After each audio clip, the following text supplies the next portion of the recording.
नमस्कार, आप सभी का स्वागत है एनडीटीवी राजस्थान पर और मैं हूं आपके साथ शुभेंदु सिंह। आप देख रहे हैं सबसे बड़ा मुद्दा। भजनलाल सरकार राजस्थान का वित्तीय वर्ष 2025-26 का बजट पेश करने जा रही है। राज्य बजट से पहले सीएम भजनलाल शर्मा और वित्त मंत्री दिया कुमारी ने अलग अलग वर्गों और समूहों से संवाद कर उनसे फीडबैक लिया है, जिसके आधार पर बजट तैयार किया गया। डिप्टी सीएम दिया कुमारी बतौर वित्त मंत्री बुधवार सुबह 11 बजे विधानसभा सदन में बजट पेश करेंगी, जिसमें प्रधानमंत्री नरेंद्र मोदी की ओर से बताई गई 4 जातियों यानी कि युवा, महिला, किसान और गरीब पर फोकस होगा। इसके साथ ही राजस्थान के लिहाज से उद्योग, पर्यटन, जेम्स एंड ज्वेलरी, सोलर, पेयजल और सिंचाई, साथ ही बिजली, चिकित्सा और स्वास्थ्य, सड़कों पर सरकार का फोकस रहेगा। इस बजट में 1 लाख नई भर्तियां निकालने, पेपर लीक रोकने के बंदोबस्त और स्टेट टेस्टिंग एजेंसी की स्थापना करने, नए जिलों के लिए फंड देने, राज्य कर्मचारियों के लिए 8वां वेतन आयोग लागू करने, फंड का बंदोबस्त करने, जल जीवन मिशन के तहत 10 लाख नए पेयजल कनेक्शन देने, इस तरीके की कई घोषणाएं इसमें मानी जा रही हैं। इस तरह चुनिंदा सरकारी भर्तियों और सेवाओं में 50% महिला आरक्षण, सरकार रूफटॉप सोलर पर सब्सिडी बढ़ाने और हर महीने 300 यूनिट तक बिजली उपभोग करने वालों का 0 बिजली बिल करने पर भी विचार हो सकता है। किसानों को दिन में भी सिंचाई के लिए कृषि कनेक्शन पर बिजली देने, एमएसपी पर फसली खरीद और खाद बीज का पुख्ता वितरण करने, मेट्रो ट्रेन का विस्तार, रोडवेज बसों के बेड़े का विस्तार और बिना ब्याज फसली कर्जा का जो दायरा है उसको बढ़ाने की भी उम्मीद है। वहीं छोटे उद्योगों को 10 लाख रुपए तक का जो है सस्ता कर्ज देने, उद्यमियों के लिए स्किल्ड मैन पावर के बंदोबस्त करने के कई ऐसे प्रावधान जो कि इस बजट में शामिल करने की बात है। आज सबसे बड़ा मुद्दा में हम इसी पर चर्चा करेंगे कि आपड़ों बजट किस लिहाज से खास और काई आस यानी कि कितनी उम्मीदें इस बजट से हैं। लेकिन सबसे पहले आपको, क्योंकि हमारे साथ इस पूरी चर्चा के कार्यक्रम के अंदर कुछ खास मेहमान भी कार्यक्रम में जुड़ेंगे, लेकिन उससे पहले आपको जरा ग्राफिक्स के जरिए कुछ तस्वीर आपको दिखाने की कोशिश करते हैं कि कल क्या हो सकता है, कितनी ज्यादा उम्मीदें इस राज्य सरकार के इस बजट से आम जनता को है। किसानों को दिन में कृषि बिजली आपूर्ति की उम्मीद है और वहीं दूसरी तरफ आप देखिए छोटे उद्योगों को 10 लाख रुपए तक सस्ता कर्ज जो है वो मिलने की उम्मीद है। महिलाओं को चुनिंदा सेवाओं में 50% आरक्षण मिलने की उम्मीद है। पेपर लीक रोकना और स्टेट टेस्टिंग एजेंसी यानी कि इस दौरान इस पर भी नजर बनी रहेगी। नए special economic zone, industrial park और 1 लाख नई भर्तियां जिस पर सभी की नजर है, इस पर ये जो उम्मीदों को लेकर के बात है वो सामने आ रही है। राज्य कर्मचारियों के वेतन को लेकर के भी बात है। नए जिलों के लिए फंड अलग से तय किया जाए, इसको लेकर के भी बात है। 10 लाख नए पेयजल कनेक्शन, इसमें इसको लेकर के भी उम्मीदें हैं। धार्मिक लिहाज से पर्यटन को बढ़ावा देने के लिए कई स्थलों का विकास करने पर भी, यानी कि जो धार्मिक टूरिज्म है उसका एक सेक्टर तैयार करने के लिए उम्मीद है। अब युवाओं के लिए इसमें क्या उम्मीदें हैं जरा वो भी आप देखिए। 1 लाख नई भर्तियां जिस पर सभी की नजरें हैं। सरकारी विभागों में जो खाली पड़े पद हैं उनको भरना भी सरकार की उन प्राथमिकताओं में शामिल है। स्कूलों में शिक्षकों के रिक्त पद भरना भी एक कोशिश है। जिला और ब्लॉक स्तर पर रोजगार मेले आयोजित करना, इसको लेकर के भी एक उम्मीद है। पेपर लीक रोकना, निष्पक्ष परीक्षा कराना, ये भी सरकार की प्राथमिकताओं में शामिल है। एनटीए की तर्ज पर स्टेट टेस्टिंग एजेंसी की शुरुआत होना, ये माना जा रहा है कि इसमें कुछ चर्चा इसमें हो सकती है। जरूरतमंद विद्यार्थियों को मुफ्त में साइकिल देना, ये कुछ ऐसे काम हैं जिससे युवाओं को न सिर्फ प्रोत्साहन मिले बल्कि एक बड़ा परिवर्तन लाया जा सके। खेल आधुनिकीकरण मिशन को प्रोत्साहन देना, यह भी सरकार का एक मिशन है। स्कूल कॉलेज में खेल इंफ्रा का नवीनीकरण करना, उसको बेहतर बनाना, बुनियादी ढांचे को मजबूत करना, यह सरकार की कोशिश है। खिलाड़ियों को सरकारी नौकरियों में प्रोत्साहन देना, राजस्थान एडवेंचर स्पोर्ट्स एकेडमी को बनाना, बास्केटबॉल एकेडमी की स्थापना करना, यह भी प्राथमिकताओं के अंदर शामिल है। मुख्यमंत्री फेलोशिप प्रोग्राम का विस्तार करना, सरकार क्योंकि ये चाहती है, अपने मैनिफेस्टो के जरिए भी कई बातों को पहले ही साफ कर दिया गया था और उसी आधार पर कई बड़े फैसले अब आने वाले समय के अंदर सरकार के द्वारा लिए जा रहे हैं। वहीं आपको बता दें कि एमबीबीएस की सीटों में इजाफा करना भी ये एक कोशिश हो सकती है और इसमें इसका इस बजट के अंदर जिक्र होना माना जा रहा है कि इस बार किया जाएगा। अब कर्मचारियों के लिए क्या उम्मीदें हैं? बड़े वेतन के लिए बात, पेंशन और भत्तों में बढ़ोतरी की बात, ये कर्मचारियों के लिए भी उम्मीदें हैं। कर्मचारियों को और क्या उम्मीदें हैं? पुरस्कृत शिक्षकों को एक्स्ट्रा इंक्रीमेंट देना, संविदा कर्मियों को नियमित किया जाए, ये भी एक उसमें क्राइटेरिया नजर आया है। कर्मचारियों से काम का बोझ कम हो और बेहतर तरीके से कर्मचारी अपना जो काम है वो कर पाए। विभिन्न विभागों में जो खाली पड़े पद हैं उनको भरा जाए। राज्य कर्मचारियों को 8वां वेतन आयोग के तहत उनको इसमें लाभ मिल सके। बढ़े वेतन के लिए फंड की व्यवस्था भी हो, तो ये कर्मचारियों की उम्मीद है। पेंशन और भत्तों में बढ़ोतरी की भी एक बात जो है वो इस बार बजट के अंदर दिखाई दे सकती है। तो जैसे कि पहले दिखाई दिया था, सरकार जो है इस कोशिश में है कि इस बार कुछ ऐसा बजट पेश किया जाए जिससे जनता के हर वर्ग को इसका लाभ मिल सके और हर किसी वर्ग को वो बजट छू सके। किसी के लिए राहत जरूर होनी चाहिए। सभी वर्गों को उम्मीद है कि इस बजट से बहुत हद तक राहत मिलेगी, लेकिन कितना राहत मिलती है इस पर सभी की नजरें हैं और इसी को लेकर के आज हम चर्चा भी करेंगे। लेकिन सबसे पहले आपको जरा उम्मीदें अलग अलग वर्गों को और खास करके उन 4 वर्गों को लेकर के हम बात कर रहे हैं जिसका जिक्र जो है वो प्रधानमंत्री भी अक्सर करते रहे हैं। और अब आपको जरा आगे बढ़ते हुए आज के खास पैनल से आपको मिलवाएं, लेकिन उससे पहले क्योंकि आपको ये ग्राफिक्स भी दिखा रहे थे, तो ये हमने आपको ग्राफिक्स दिखाए, लेकिन अब आपको आगे बढ़ते हुए जरा आज के खास मेहमानों से भी मिलवा देते हैं। हमारे साथ जयपुर से फिकी फ्लो के चेयरपर्सन रघुश्री पोद्दार जी कार्यक्रम में जुड़ चुके हैं। सर, बहुत स्वागत है आपका। और साथ ही हमारे साथ टूरिज्म एक्सपर्ट संजय कौशिक जी कार्यक्रम में जुड़ चुके हैं। संजय जी, बहुत स्वागत है आपका। और हमारे साथ इस दौरान चार्टर्ड अकाउंटेंट नंदन नरूला जी कार्यक्रम में जुड़ रहे हैं। नंदन जी, बहुत स्वागत है आपका। और चलिए अब जरा बिना देरी किए जरा जल्दी से कार्यक्रम को आगे बढ़ाते हैं। और इसमें सबसे पहले मैं नंदन जी आपसे ही शुरुआत कर रहा हूं। इस बजट को लेकर के बहुत सारी उम्मीदें हैं, हर वर्ग अपनी अपनी उम्मीदें यहाँ पर जाहिर कर रहा है। हालांकि सबसे पहले बजट बनाने से पहले जो है वो फीडबैक भी लिया गया था, अलग अलग सेक्टर्स में लोगों से भी प्रतिक्रिया ली गई थी।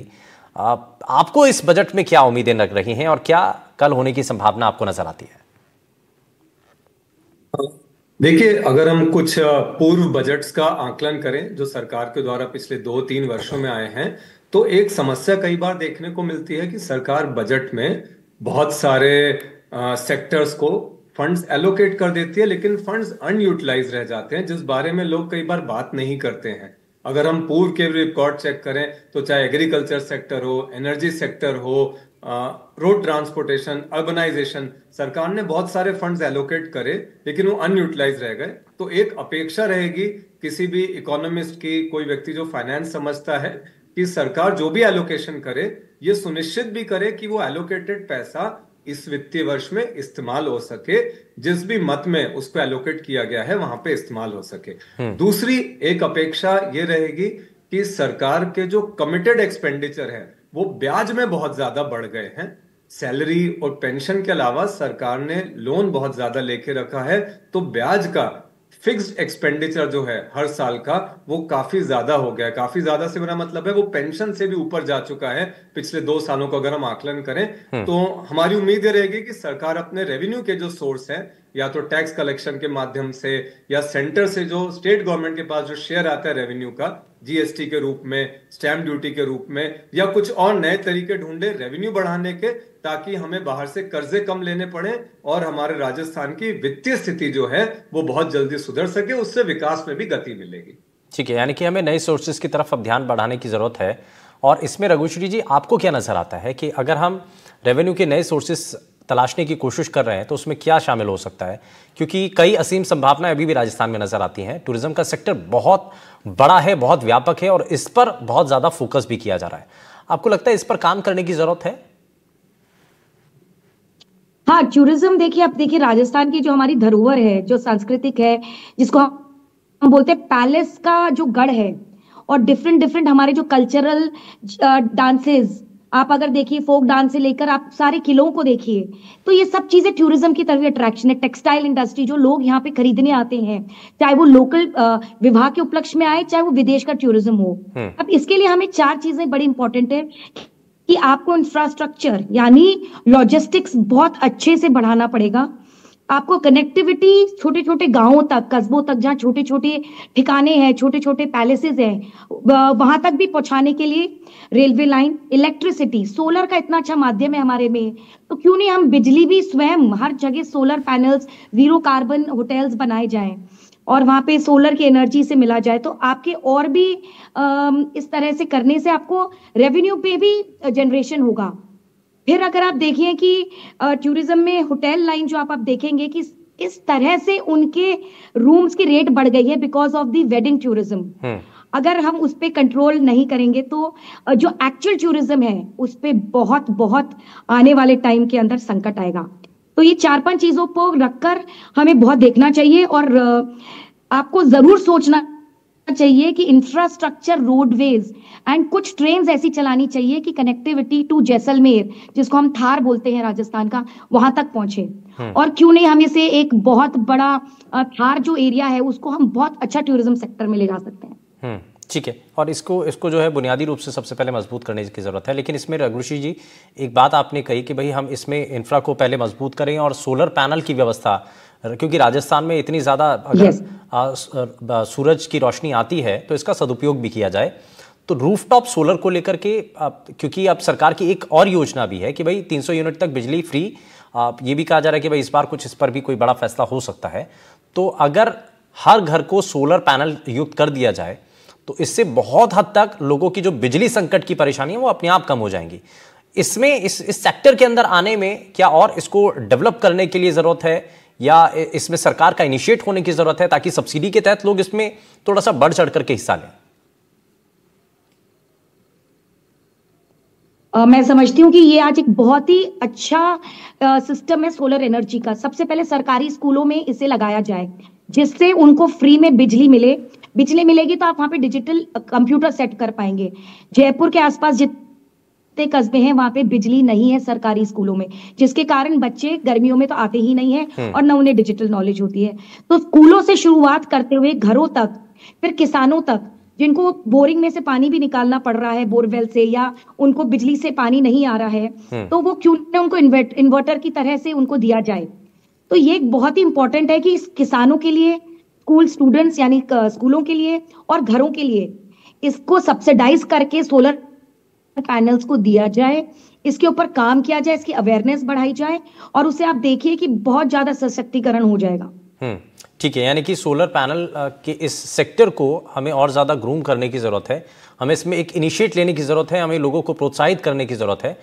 इसमें एक कोशिश होनी चाहिए कि सरकार इस पर सब्सिडी दे करके इसको और ज़्यादा बढ़ा सकती है। और इसीलिए कल के इस बजट पर सभी की नज़रें हैं कि क्या इस पर भी सरकार का ध्यान रहता है, कैसे अगर हम सोलर हब बनाना चाहते हैं तो इसमें लोगों को कैसे जोड़ा जाए, उनका पार्टिसिपेशन कैसे बढ़ाया जाए। लेकिन वापस से जरा टूरिज्म की बात कर लेते हैं। संजय कौशिक जी हमारे साथ बने हुए हैं। संजय जी, टूरिज्म को लेकर के बड़ी असीम संभावना है, इसको लेकर के हम पहले भी बात कर रहे थे, अलग अलग चीज़ें हैं इसमें, लेकिन अब धार्मिक टूरिज्म बहुत ज़्यादा बढ़ रहा है और इसमें बहुत स्कोप है। आप देखिए एमपी के अंदर जब कॉरिडोर तैयार किया गया, महाकाल कॉरिडोर, तो उसके बाद वहाँ पर बहुत तेज़ी के साथ संख्या बढ़ने लगी, वहाँ पर जितने श्रद्धालु हैं। तो ऐसे राजस्थान के अंदर भी कई ऐसे जगह हैं, ऐसे स्थल हैं जिनकी महत्वता बहुत बड़ी है। अगर उनको डेवलप कर दिया जाए या उनका कोई एक कॉरिडोर तैयार किया जाए, इस पर अगर ध्यान दिया जाए तो और ज्यादा इस पर कुछ किया जा सकता है।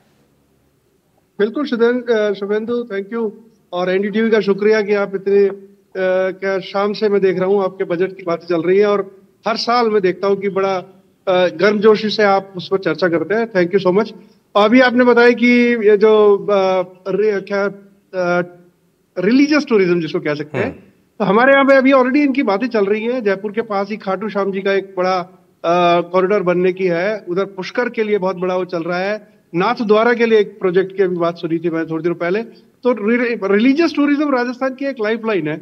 और उसके साथ मैं कह सकता हूँ कि अभी थोड़ी देर पहले जो दूसरी पैनलिस्ट है उन्होंने बोला कि जो वेडिंग टूरिज्म की वजह से होटल्स महंगी है, बात तो मैं इत्तेफाक रखता हूँ, लेकिन ये वही वेडिंग्स है जिन्होंने राजस्थान को मतलब जब कोरोना के बाद जब जरूरत थी राजस्थान को टूरिज्म की, तो सबसे बड़ा जो रेवेन्यू जनरेट जो था वो मेरे ख्याल से टूरिज्म से हुआ। तो वो बात ठीक है कि रिलीजियस टूरिज्म में हमारे पास इतने बड़े बड़े पुष्कर है, खाटू श्याम जी है, उधर मेहंदीपुर बालाजी है और श्रीनाथ जी है और अपने रामदेवरा है, बहुत सारे ऐसे धार्मिक स्थल है जहाँ करोड़ों की तादाद में टूरिस्ट आते हैं। वहां पर इंफ्रास्ट्रक्चर जरूर होना चाहिए और वहां पर जब इंफ्रास्ट्रक्चर होगा तो नेचुरली जो आ रहे हैं टूरिस्ट उनको और सुविधाएं मिलेंगी, वो वहां रुकेंगे, आसपास के लोगों को रोजगार मिलेगा और नेचुरली जैसा मैंने पहले भी कहा राजस्थान की लाइफलाइन है टूरिज्म, और एम्प्लॉयमेंट और इकोनॉमी में जितना टूरिज्म का हिस्सा यानी कि संजय जी, क्योंकि खाटू श्याम जी के बारे में भी आप जिक्र कर रहे थे और पहले भी कई मंत्री हों चाहे नेता हों इस पर बात कर चुके हैं कि भाई पूरा कॉरिडोर तैयार होगा, इससे लग रहा है कि बहुत ज्यादा परिवर्तन आएगा। लेकिन सवाल ये कि कितने समय के लिए वो मतलब सस्टेन रहता है। अगर कोई भी धार्मिक इलाके में आता है, पर्यटन करने के लिए आता है, तो वो आकर के चला जाता है या 1-2 दिन रुकता है, ये डिपेंड करता है। हाँ हाँ शुभेंदु, आपकी बात से मैं इत्तेफाक रखता हूँ, लेकिन इसमें ये तो है कि खाली वो समझ लीजिए कोई कलकत्ता से आ रहे हैं तो वो जयपुर आएगा, जयपुर में होटल में रुकेगा, यहाँ से टैक्सी लेगा, वहां जाएगा, मंदिर के दर्शन करेगा, वहां अपने सोवेनियर खरीदेगा और वहां से आते टाइम कुछ अपने घर वालों के साथ कुछ और मिलके जाएगा कुछ लोग। तो जो ये धार्मिक पर्यटन खाली कहीं वो दर्शन करने जा रहा है इस वजह से नहीं है, इसके पीछे बहुत सारी जो एक सामान्य पर्यटक आता है, समझ लीजिए एक टूरिस्ट है जो दिल्ली आगरा जयपुर घूमने आ रहा है, वो भी उतना ही पैसा खर्च कर रहा है जितना खाटू श्याम जी जाने वाला है या सालासर जाने वाला है या कहीं और जाने वाला। उनमें भी वो भी ट्रांसपोर्ट यूज करते हैं, होटल यूज करते हैं। हाँ ये जरूर है कि हमारे वो जो रिलीजियस सेक्टर है या जिनकी अपन बातें कर रहे हैं, खाटू श्याम जी हो, चाहे सालासर हो, चाहे मेहंदीपुर हो, पुष्कर में जरूर हम कह सकते हैं कि वहां पे लेकिन क्या उसको उतना पुश मिल रहा है? मेरा सवाल सर संजय जी यही है कि क्या उतना पुश मिल रहा है? भाई देखिए, अगर आप कोई दूसरे स्टेट से या कहीं दूर से कोई आ रहा है तो वो अगर रिलीजियस टूरिज्म के लिए आ रहा है या फिर आसपास और भी चीजें अब एक्सप्लोर करना चाहता है तो रणथंभौर कैसे जाए, ये आइटनरी भी तैयार करनी चाहिए। राजस्थान सरकार इस पर भी फोकस करे कि भाई आप यहां आएंगे तो यहां के बाद आप यहां भी जा सकते हैं, यहां आप स्टे करेंगे, अब उसके लिए आपको इंफ्रा भी डेवलप करना है। बिल्कुल शुभेंदु, आपकी बात को मैं आगे ले जाता हूं कि जैसे अभी हम पहले राजस्थान टूरिज्म में नंबर 1 था और धीरे धीरे हमारे जो पड़ोसी राज्य हैं उन्होंने, गुजरात ने, मध्य प्रदेश ने, उत्तर प्रदेश ने, हमारे जो हिंदुस्तान के दूसरे राज्य केरला, उन्होंने बाजी मारी और आज वो हमसे ज्यादा नंबर टूरिस्ट अट्रैक्ट कर रहे हैं। अभी उत्तर प्रदेश का आप उदाहरण देख लीजिए, वहां पर जितने टूरिस्ट अभी आ चुके 10-15-20 दिन में जितने आ चुके उतने हमारे यहाँ पे साल भर में भी नहीं आते होंगे। तो मुझे ऐसा लगता है कि कंपटीशन जरूर है, हर राज्य को अपनी पूरी तैयारी करनी चाहिए। और जैसे मैंने आपको कहा, पर्यटन से न सिर्फ इकोनॉमी, एम्प्लॉयमेंट बहुत मिलता है और राजस्थान का जो एम्प्लॉयमेंट का बहुत बड़ा रेशो जो है वो पर्यटन पर आधारित है। पहले खाली लोग यहाँ पर मुझे लगता था कि जो धार्मिक पर्यटन या जो देशी पर्यटक था उनका इतना महत्व नहीं समझता था, पर्यटन भी नहीं समझता था, जो पर्यटन के जो स्टेक होल्डर्स है वो भी नहीं समझते थे। लेकिन जब सब कुछ नहीं था उस वक्त सिर्फ हिंदुस्तानी पर्यटकों ने और जो हमारे देशी पावनों ने, जिन्होंने यहाँ घूम घूम के, चाहे वो धार्मिक स्थल हो चाहे वो वेडिंग से हो, उन्होंने जो संबल दिया, मुझे लगता है कि राजस्थान को जितना जीवंत करने में देशी पावनों का योगदान रहा उतना किसी का नहीं रहा। तो मुझे लगता है कि हमारी बहुत आशाएं हैं कि हमारी जो वित्त मंत्री भी है, पर्यटन मंत्री भी है, वो कुछ अच्छा सा अनाउंसमेंट करेंगे। हमें बाकी स्टेट से सीखने की भी जरूरत है कि जैसे भाई हम देखते हैं गुजरात में रण महोत्सव है, हमारे पास इतना अच्छा थार है, हम उसको प्रमोट करें और मतलब अट्रैक्ट करें बाकी स्टेट के जो लोग हैं उनको लेकर के आए। देखिए उसी के साथ मैं ये कह रहा था कि जैसे अगर भाई जो बॉर्डर टूरिज्म है जैसे पंजाब में होता है, हाँ। वैसे हमारे यहाँ बीटिंग रिट्रीट अगर हम जैसलमेर में स्टार्ट कर सकते हैं, बीकानेर में स्टार्ट कर सकते हैं, तो जब वो वहां लोग जाने लगेंगे तो कुछ नई चीजें स्टार्ट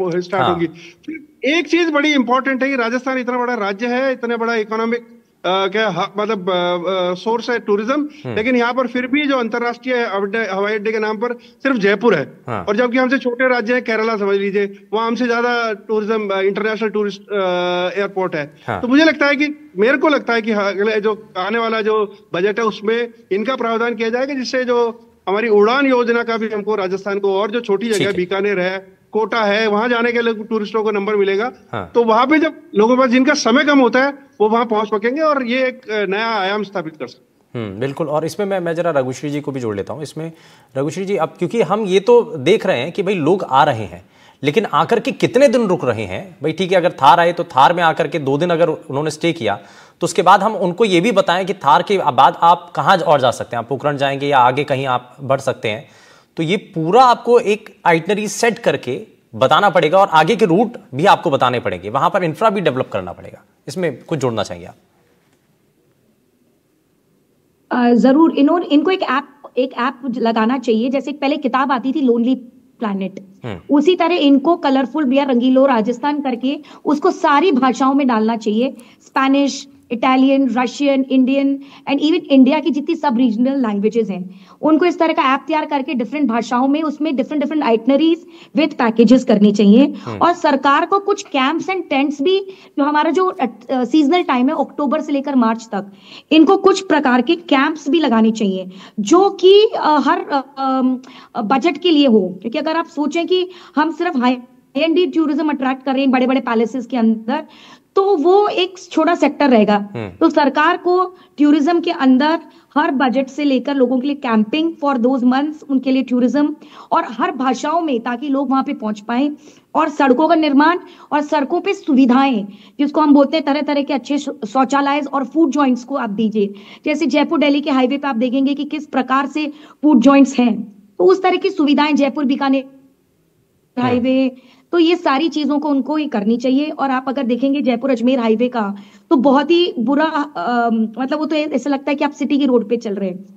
तो इन सब चीजों पे भी उनको बहुत ध्यान रखना पड़ेगा। अगर लोग सोचेंगे हम 4 घंटे में ही पहुंच रहे हैं और भाई लोगों को 8 घंटे लग रहे हैं, तो टूरिज्म एक बार रुक जाता है, क्योंकि कंफर्ट भी उतना ही नेसेसरी है। ठीक है, इसमें एक चीज और जोड़ देता हूं कि हम देखते हैं जैसे उत्तर प्रदेश के अंदर भी कि आप अगर काशी गए, काशी से आप अयोध्या जाएंगे, अभी जैसा प्रयागराज में भी चल रहा है, तो प्रयागराज की में जो जाने के लिए लोग हैं वो काशी भी जा रहे हैं और अयोध्या भी जा रहे हैं।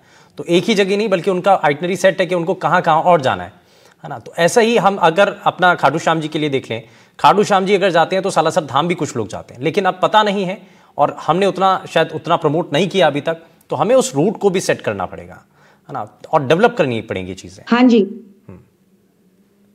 ये ट्रायंगल बनाना जरूरी है कि जैसे जीन माता, खाटू श्याम जी और सालासर जी, तो ये ट्रायंगल में हो जाता है पूरा, तो इनको इस प्रकार से जरूर करना चाहिए और इनको पूरे एप्स पे डाले, अवेयरनेस करें इंटरनेट के माध्यम, तो ये बहुत बेहद ही अच्छा तरीका रहेगा। अच्छा, इसमें मैं रघुश्री जी एक चीज और, अब जरा वापस से अब थोड़ा सा टूरिज्म से आगे बढ़ते हैं। अब इसमें हम बात करें कि उद्योगों को कैसे बढ़ावा मिले। हम ऐसे MSME के बारे में भी बात कर रहे हैं जो चाहते हैं कि उनको एक पुश मिले। बहुत सारी असीम संभावनाएं हैं, लेकिन उनको थोड़ा सा पुश मिलने की जरूरत है।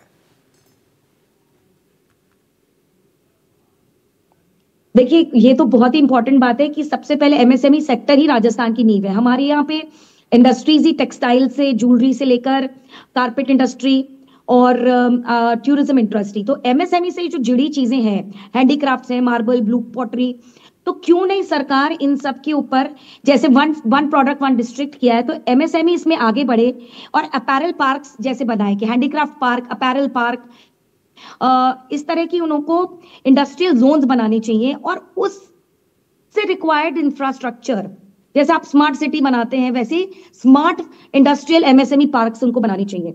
और बना के जैसे उस प्रकार से करेंगे तो आज मुझे 100% ये है कि आज लोग और जो एम्प्लॉयमेंट है अच्छा जनरेट होगा, वहीं पर उनकी हाउसिंग फैसिलिटी, क्योंकि आप देखिए कि राजस्थान में बहुत सारा एम्प्लॉयमेंट यूपी और बिहार से आता है, तो जब वो आएंगे तो उनकी हाउसिंग वो एक बड़ी सुविधा इन अपैरल पार्क्स के साथ जुड़े।